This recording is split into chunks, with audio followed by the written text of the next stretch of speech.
네, 범죄자들의 공통된 변명이 있습니다. 여러분도 잘 아실 텐데요. 우발적 범행이었다 혹은 우울증 같은 정신질환이 있었다. 그도 통하지 않을 것 같으면 초범이다, 반성한다 이러한 말들을 하곤 합니다. 오늘 다룰 외할머니를 살해한 손녀 판결에서도 이러한 공식이 쓰였는데요. 판사는 어떻게 선고했을지 짚어보겠습니다.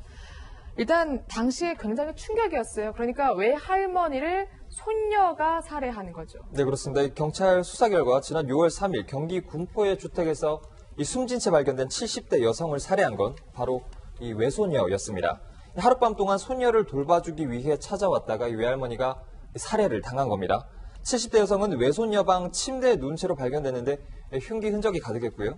이 외손녀는 시신 발견 4시간 만에 검거가 됐는데 이 70대 여성이 살해되고 얼마 지나지 않아 집을 나오는 모습이 이 CCTV에 찍히는 등 이 범행 정황이 좀 여러 차례로 포착이 된 겁니다. 그렇군요. 손녀 나이가 20살이었습니다. 그런데 경찰이 정말 경악할 정도로 그 범행 현장 그리고 수법이 참혹했죠.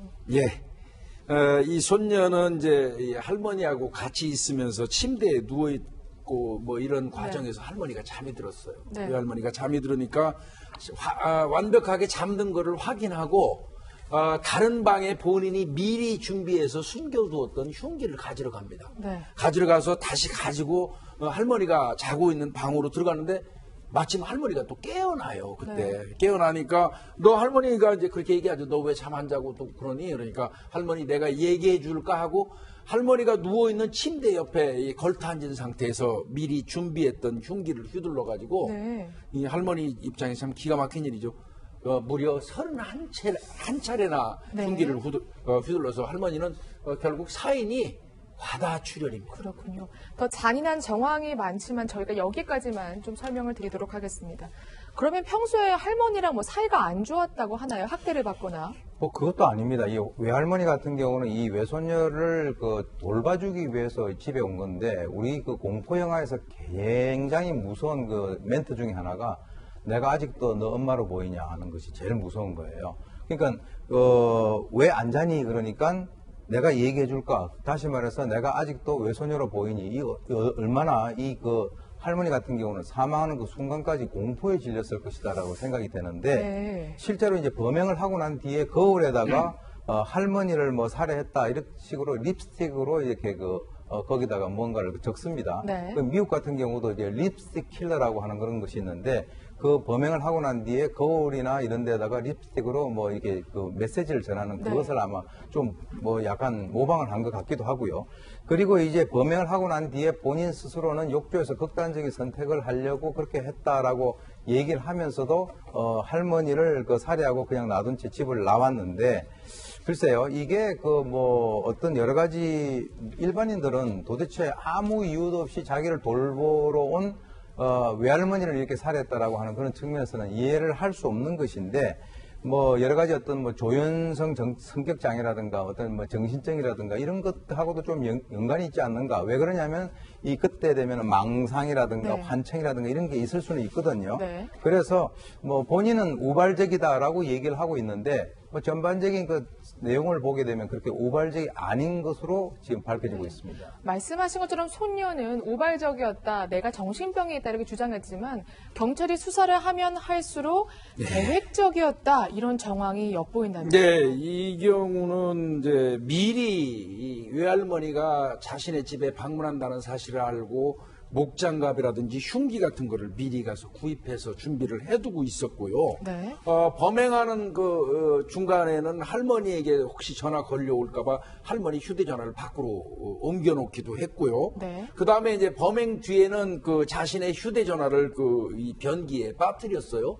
그리고 할머니 전화기를 들고 달아나기도 하고 했고요. 그 다음에 이 사람이 사용했던 이 인터넷을 컴퓨터를 확인해 보니까 흉기로 살인, 또 흉기 잡는 법, 뭐 이런 것 등을 검색을 했다는 거, 이런 것 등등으로 볼 때는 사전에 범행을 계획했던 걸로 보인다 이렇게 볼 수 있는 것이죠. 그렇군요. 이 손녀 말에 따르면 그런데 자신이 이제 대학에 입학해 겪지만 적응하지 못하고 자퇴를 했다. 특히 대학 때 좀 불미스러운 일을 겪어서 스트레스가 심했고 우울증이 심했다. 그래서 내가 살인에 관심을 갖게 됐다. 이렇게 재판에서 주장을 했다는데 교수님, 우울해서 살인에 관심을 갖게 됐다.